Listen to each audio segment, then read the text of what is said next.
हाय, मेरा नाम है सी अंजलि सिंह और आज की इस वीडियो में हम सबसे ज़्यादा पॉपुलर क्रिप्टो करेंसी के बारे में बात करेंगे, बिटकॉइन के बारे में बात करेंगे, ब्लॉकचेन क्या होता है, माइनिंग क्या होती है। ये वीडियो बिगनर्स के लिए है, तो अगर आपको क्रिप्टो करेंसी के बारे में थोड़ी बहुत नॉलेज है, तो शायद आपके लिए ये वीडियो इतना यूजफुल नहीं होगा। लेकिन जिनको क्रिप्टो करेंसी के बारे में बहुत कम नॉलेज है और इसके बारे में कुछ नहीं जानते, तो ये वीडियो आपके लिए बहुत यूजफुल है क्योंकि मैंने ज़ीरो से लेके बहुत सारी चीज़ों को, उनके टर्म्स को जो इस चीज़ से रिलेटेड होते हैं, सबको कवर किया है। सबसे पहले हम जान लेते हैं कि क्रिप्टोग्राफी क्या होती है। तो क्रिप्टो मतलब इनक्रिप्शन, यानी कि एक ऐसा इनक्रिप्शन जो बहुत सारे एल्गोरिदम से भरा हुआ हो। एल्गोरिदम किसे कहते हैं? एल्गोरिदम यानी कि मैथमेटिकल कैलकुलेशंस बोल सकते हैं।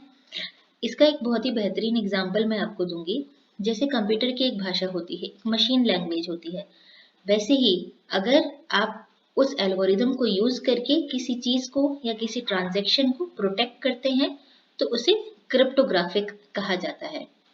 जो क्रिप्टोग्राफी वर्ड है वो एन्क्रिप्शन टेक्निक्स के लिए यूज होता है, जिससे हम ट्रांजैक्शन को सिक्योर करते हैं। अगर हम बात करें डिजिटल सिग्नेचर, अगर आपने कभी सुना होगा, तो ये बहुत सारे इलेक्ट्रॉनिक फॉर्म्स को साइन करने के लिए यूज किया जाता है। काफी सारे गवर्नमेंट टेंडर्स को फिल करने के लिए भी यूज किया जाता है। इसमें भी एल्गोरिदम का यूज होता है और जो डेटा होता है उसे एनक्रिप्ट किया जाता है पब्लिक प्राइवेट की से। हम बहुत ज्यादा डिटेल में नहीं देखेंगे, लेकिन एक ओवरऑल व्यू हम सभी सारी चीजों का देख लेंगे। कुछ इस तरीके का आपने काफी सारी मूवीज में भी देखा होगा कि बहुत सारा कैलकुलेशन चलता है, बहुत सारे एल्गोरिदम्स हैं, बहुत सारी चीजें चल रही हैं। नेक्स्ट हम समझते हैं कि क्रिप्टो करेंसी क्या होती है। तो क्रिप्टो करेंसी एक डिजिटल करेंसी होती है जो कि एनक्रिप्टेड होती है। किससे एनक्रिप्ट की जाती है? उसे बहुत सारे डिसेंट्रलाइज्ड नेटवर्क ऑफ कंप्यूटर्स से उसे एनक्रिप्ट किया जाता है, जिस टेक्नोलॉजी को हम ब्लॉकचेन टेक्नोलॉजी कहते हैं। ये हम आगे समझेंगे। इसके इस सेंटेंस से हमें क्या क्या चीजें मिली? सबसे पहले हमें ये पता चला कि ये डिजिटल करेंसी है। इसे हम वर्चुअल करेंसी भी कह सकते हैं। फॉर एग्जाम्पल, जो हम कैश यूज करते हैं वो एक करेंसी है। हम जो debit card, credit card use करते हैं वो एक डिजिटल करेंसी है, लेकिन वो एक कार्ड के माध्यम से डिजिटली उसे परफॉर्म किया जाता है। और कैश तो फिजिकल फॉर्म में ही होता है, पर ये जो क्रिप्टो करेंसी है ये पूरी की पूरी डिजिटल करेंसी है, यानी कि इसे हम ऑनलाइन ट्रांजेक्शन ही कर सकते हैं। इसे सिक्योर करने के लिए क्रिप्टोग्राफी यूज होती है, इसीलिए इसका नाम क्रिप्टो करेंसी रखा गया है। जब कभी भी क्रिप्टो करेंसी का लेन देन किया जाता है तो उसे एक ट्रांजैक्शन कहते हैं। जो क्रिप्टो माइनर्स होते हैं वो इन ट्रांजैक्शंस को क्लब करते हैं, उसका ब्लॉक बनाते हैं, पब्लिक रिकॉर्ड्स में उसे ऐड करते हैं, जिसे ब्लॉकचेन कहा जाता है। तो अब इसे हम डिटेल में देख लेते हैं कि ब्लॉकचेन होता क्या है। ब्लॉकचेन को सिंपली अगर कहा जाए तो कोई भी ट्रांजैक्शन जो होता है उसको सिक्योर करने के लिए, जो कि सबसे ज्यादा इंपॉर्टेंट कंपोनेंट है क्रिप्टो करेंसी का, कि जो भी उसके अंदर ट्रांजैक्शनल डेटा है, यानी कि अगर ए ने बी को ट्रांसफर किया है कोई भी क्रिप्टो करेंसी, तो उसका जो इंफॉर्मेशन है उसकी इंटीग्रिटी बरकरार रहे। यही सबसे मेन मोटिव होता है ब्लॉकचेन का। जो क्रिप्टो करेंसीज होती हैं वो जनरली या तो वर्चुअल टोकन के रूप में हमें फोटो में दिखाई जाती हैं या कॉइन्स के रूप में दिखाई जाती हैं। जो ब्लॉकचेन टेक्नोलॉजी होता है वो काफी सारे नेटवर्क ऑफ कंप्यूटर्स पे डिपेंड रहता है, जो कि उसे ट्रैक करते हैं और उसे मॉनिटर भी करते हैं। अगर हम देखें तो बहुत सारे कंप्यूटर्स को एक सुपर कंप्यूटर से जोड़ के रखा जा सकता है, जिसे हम नोड कहेंगे। और ऐसे ही बहुत सारे नोड्स होते हैं जो ऑल ओवर द वर्ल्ड फैले हुए हैं। ये एक ओपन डिस्ट्रीब्यूटेड लेजर होता है जो कि सारे ट्रांजैक्शंस को रिकॉर्ड करता है। Distributed means it is regulated or supervised by any one medium of exchange or a central authority but by different count. इसे और बेहतरीन तरीके से समझने के लिए पहले समझना पड़ेगा सेंट्रलाइज्ड सिस्टम क्या है और डिसेंट्रलाइज्ड सिस्टम क्या है। तो सबसे पहले हम सेंट्रलाइज्ड सिस्टम देखते हैं, जो करेंसी के लिए होता है, जो ट्रेडिशनली बैंक करते हैं। बैंक में एक अथॉरिटी होती है जो सारे ट्रांजैक्शंस कंट्रोल कर सकती है, मेंटेन करती है। एक रिकॉर्ड होता है जिसे अपडेट किया जाता है, जिसको हम लेजर भी कहते हैं। एक, जैसे हम इंडिया की बात करें तो आरबीआई है रेगुलेटिंग अथॉरिटी, जो सारे बैंक्स को रेगुलेट करती है, मॉनिटर करती है, वेरीफाई भी करती है। प्लस इसके अंदर एक रिस्ट्रिक्टेड सिस्टम होता है कि बहुत ही कम नंबर ऑफ ऑर्गेनाइजेशंस इससे जुड़ सकते हैं। नेक्स्ट, ये आप फोटो में देख सकते हैं कि काफी सारे बैंक्स एक क्लियरिंग हाउस से जुड़े हुए हैं, यानी कि इन सब की इंफॉर्मेशन एक कहीं जगह स्टोर की जा रही है, जिसे सेंट्रलाइज्ड लेजर हम कह सकते हैं। अब हम देखते हैं कि क्रिप्टो करेंसीज जो decentralised network distributed system use करते हैं वो क्या है। सबसे पहले तो ये डिसेंट्रलाइज्ड सिस्टम है और इसका जो डिस्ट्रीब्यूटेड लेजर है उसे हम ब्लॉकचेन कहते हैं, क्योंकि ब्लॉकचेन में हम सारे ट्रांजैक्शंस रिकॉर्ड करते हैं। जैसे ट्रेडिशनल सिस्टम में होता है कि कोई भी आके इससे कनेक्ट हो सकता है और पार्टिसिपेट कर सकता है, वैसा इसके अंदर नहीं होता है। इसके अंदर आपको जो पेमेंट्स रिसीव या सेंड करने हैं उसमें आपको सेंट्रल बैंक में बिल्कुल भी जाने की जरूरत नहीं है, यानी कि कोई भी जो मेन अथॉरिटी है उसके पास जाने की जरूरत नहीं है। ये डिसेंट्रलाइज्ड डिजिटल करेंसी है। इसमें सिर्फ आपको एक बायर चाहिए और एक सेलर चाहिए, यानी कि जिसको वो करेंसी चाहिए आप उसे डायरेक्टली सेंड कर सकते हो विदाउट एनी मिडल मैन। इसके साथ साथ क्रिप्टो करेंसी को हम डिस्ट्रीब्यूटेड सिस्टम भी कहते हैं। इसका मतलब है कि बहुत सारे ट्रांजैक्शंस जो पब्लिकली अवेलेबल हैं उससे बहुत सारे डिफरेंट डिफरेंट कंप्यूटर्स, जैसे मैंने आपको बताया था all over the world different different computers में वो स्टोर्ड रहते हैं। इसका मतलब ये है कि इसमें कोई भी सेंट्रलाइज्ड सिस्टम नहीं है जहां जाके हम सारे ट्रांजैक्शंस के बारे में पता कर पाए, क्योंकि ये एक दूसरे से लिंक है, इसीलिए इसे हम कहीं पे भी स्टोर कर सकते हैं और इसके पहले वाले ब्लॉक में क्या ट्रांजैक्शंस हुए थे वो इजीली हम वेरीफाई कर सकते हैं। ये आप देख सकते हैं कि बहुत सारे नोड्स हैं और उन नोड से बहुत सारे कंप्यूटर्स जुड़े हुए हैं, तो ये पूरा एक नेटवर्क है जो पूरे के पूरे वर्ल्ड में बिछा हुआ है। अब हम देखते हैं कि क्रिप्टो करेंसी माइनिंग क्या होती है। तो जो क्रिप्टो माइनिंग होती है, माइनिंग से जैसा हम समझते हैं कि जैसे कोल माइंस हो गई, गोल्ड माइंस हो गई, जिसको हम खोद करके कुछ निकालते हैं, मेटल्स निकालते हैं, कोल की खदान में डायमंड्स भी मिल जाते हैं, तो इस तरह से माइनिंग की जाती है। लेकिन जब हम डिजिटली इस चीज की बात करें तो इसे क्रिप्टो माइनिंग, क्रिप्टो हमने देखा था कि वो बहुत ही सिक्योर्ड है, उसको अगर माइनिंग करना है तो वो कैसे हो सकता है। उसके लिए हमें बहुत सारे कंप्यूटर्स की जरूरत पड़ेगी जो कि स्पेसिफिकली क्रिप्टोग्राफिक इक्वेशंस को सॉल्व करने के लिए बनाए गए हैं, जिसमें बहुत सारे कॉम्प्लेक्स फंक्शंस होते हैं, क्योंकि ये जो क्रिप्टो करेंसी होती है ये एल्गोरिदम जो बहुत ही हाईली कॉम्प्लेक्स एल्गोरिदम होते हैं उससे सिक्योर की जाती है। जब ये डेटा ब्लॉक्स वैलिडेट होते हैं तब एक ट्रांजैक्शन पब्लिक रिकॉर्ड में ब्लॉकचेन के हिसाब से ऐड हो जाता है। इसीलिए ये एक एंटायर नेटवर्क होता है डिवाइसेस का जो क्रिप्टो माइनिंग में कंटिन्यूसली इन्वॉल्व रहती हैं। हमने ये सुना होगा बिटकॉइन माइनिंग। जब क्रिप्टो करेंसी माइनिंग होती है, स्पेसिफिकली जब वो बिटकॉइंस के लिए होगी तब उसे बिटकॉइन माइनिंग कहते हैं। आपके मन में ये विचार जरूर आ रहा होगा कि क्या क्रिप्टो करेंसी लीगल है इंडिया में। Yes, crypto currencies are not illegal in India, पर क्योंकि उसे कोई भी रेगुलेट नहीं करता है, कोई रेगुलेटिंग अथॉरिटी नहीं है, इसलिए गवर्नमेंट ने एक बिल प्रपोज किया था जिसमें उन्होंने क्रिप्टो करेंसीज पे बैन लगाया था, जिसमें बिटकॉइन भी इंक्लूडेड था। गवर्नमेंट कभी भी इस टेक्नोलॉजी के अगेंस्ट नहीं थी, बस उन्हें इसके कोई भी गलत यूज से बचना था और इसके बारे में और जानकारी हासिल करनी थी। फाइनेंस मिनिस्ट्री ने एक स्टेटमेंट रिलीज किया था कि इसमें बाइंग और सेलिंग या होल्डिंग ऑफ क्रिप्टो करेंसी ये प्रोहिबिटेड नहीं है, यानी कि आप चाहो तो ट्रेड कर सकते हो, बाय सेल कर सकते हो, आप चाहो तो होल्ड भी कर सकते हो क्रिप्टो करेंसीज, लेकिन अपने रिस्क पे।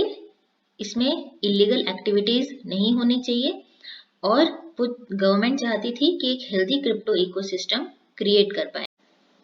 इसके साथ साथ गवर्नमेंट ने ये भी क्लियर कर दिया था कि वो पेमेंट सिस्टम में इसको अभी नहीं लाना चाहती है, यानी कि इस क्रिप्टो करेंसी से हम कोई भी चीज बाय या सेल नहीं कर सकते हैं इंडिया में, पर हाँ इसे एक एसेट की तरह जरूर रख सकते हैं। कुछ और क्वेश्चंस हैं, जैसे क्या क्रिप्टो करेंसीज हम रुपी में या किसी और करेंसी में कन्वर्ट कर सकते हैं? तो इसका आंसर भी यस है। बहुत सारे एक्सचेंज प्लेटफॉर्म्स हैं जिसके जरिए हम ये कर सकते हैं। क्रिप्टो करेंसीज काम कैसे करती हैं? अगर हम देखें तो क्रिप्टो करेंसीज को हम एज एन एसेट रख सकते हैं, जैसे कि हम गोल्ड को रखते हैं या फिर कोई रियल एसेट यानी कि कोई प्रॉपर्टी को रखते हैं। इसे हम स्टोर ऑफ वैल्यू करके रख सकते हैं। अब हम देखते हैं कि बिटकॉइन जो सबसे ज्यादा पॉपुलर है, बिटकॉइन ये चीज क्या है? तो बिटकॉइन एक टाइप ऑफ क्रिप्टो करेंसी है जो 2009 जनवरी में डिस्कवर की गई थी। इसके जो आइडियाज हैं वो एक मिस्टीरियस मैन के साथ जुड़े हुए हैं जिनका नाम है मिस्टर सातोशी नाकामोटो। इनकी जो आइडेंटिटी है इससे हमें अभी तक इतना भी नहीं पता चल चुका है कि ये कोई एक पर्सन का नाम है या फिर ग्रुप ऑफ पर्सन्स हैं। इसमें जो बिटकॉइन के ट्रांजैक्शंस होते हैं वो massive amount of computing power use करते हैं, यानी कि जब एक बहुत बड़ा नेटवर्क ऑफ कंप्यूटर्स काम करता है तो उसमें बहुत सारी पावर भी यूज होती है। बिटकॉइंस जैसे क्रिप्टो करेंसीज कोई भी बैंक या गवर्नमेंट बैकअप नहीं करती है, वैसे ही बिटकॉइंस का भी कोई बैकअप नहीं है। बिटकॉइंस इतने ज़्यादा पॉपुलर इसलिए हुए क्योंकि ये सबसे पहले डिस्कवर हुए थे और इन्होंने बहुत सारी क्रिप्टो करेंसीज को ट्रिगर किया है, यानी कि जन्म दिया है।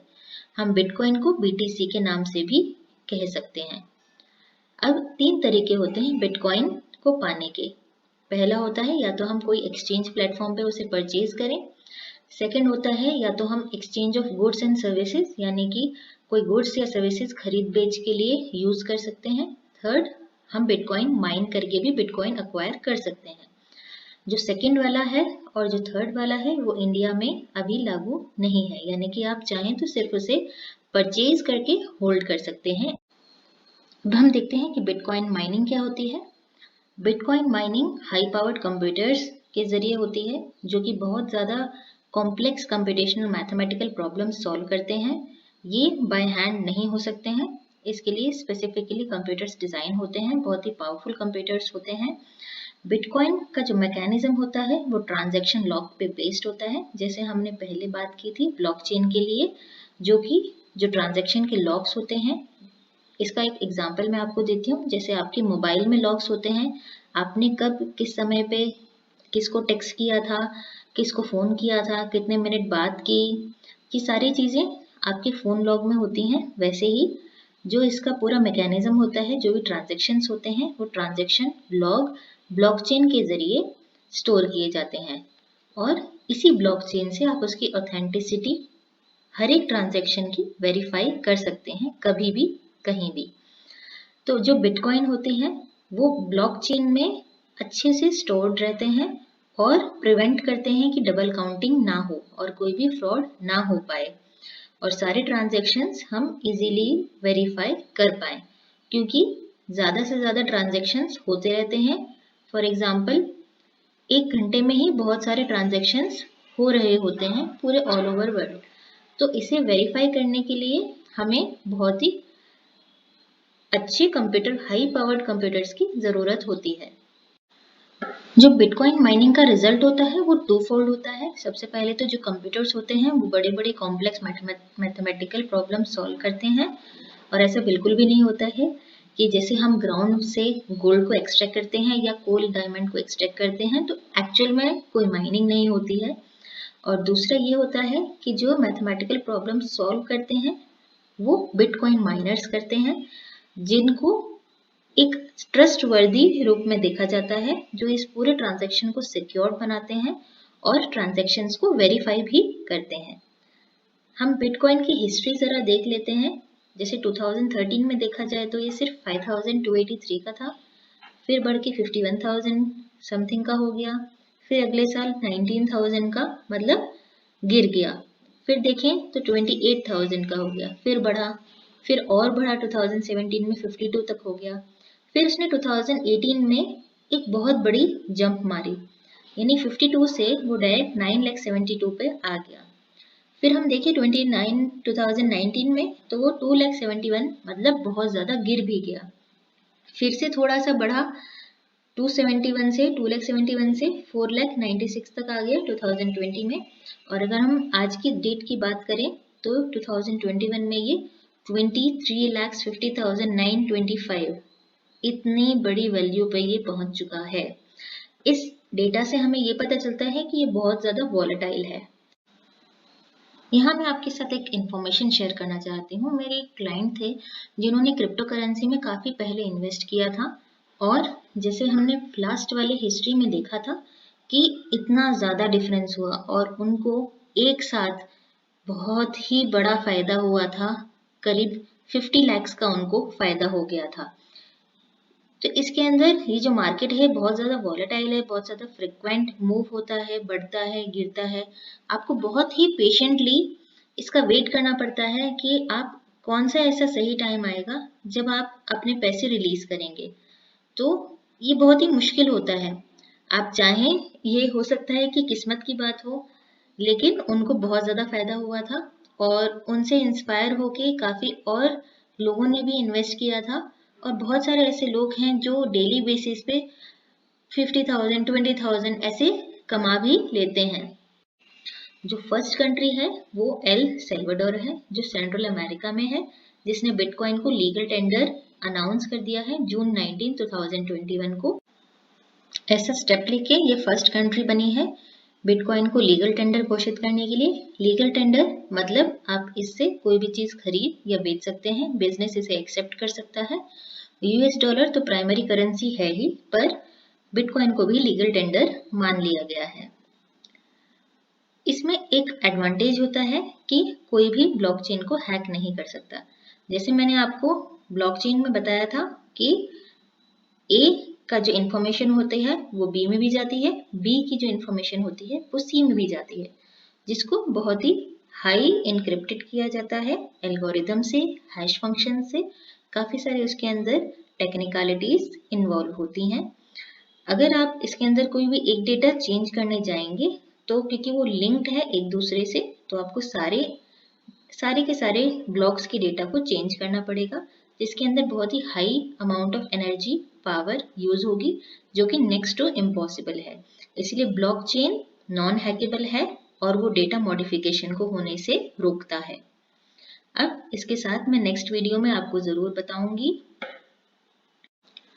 कि ब्लॉकचेन कितने फ्रिक्वेंटली वर्क करता है, अपडेट कैसे होता है, इसके एडवांटेज डिसएडवांटेज क्या हैं, आप किस तरह से इन्वेस्ट कर सकते हैं क्रिप्टो करेंसीज में, आपको क्रिप्टो करेंसी इन्वेस्ट करने के टाइम पे क्या क्या चीज़ें ध्यान रखनी है, टॉप 10 वर्ल्ड की क्रिप्टो करेंसीज कौन सी चल रही हैं।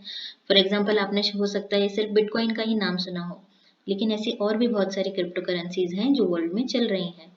अभी रिसेंटली हमने सुना था कि क्रिप्टो करेंसी का मार्केट क्रैश हो गया वगैरह वगैरह, तो उसकी जानकारी में मैं आपको दूंगी। क्रिप्टो माइनिंग लीगल है, इसमें क्या फ्रॉड हो सकता है, ऐसी बहुत सारी चीज़ें हम नेक्स्ट वीडियो में ज़रूर डिस्कस करेंगे। Thank you.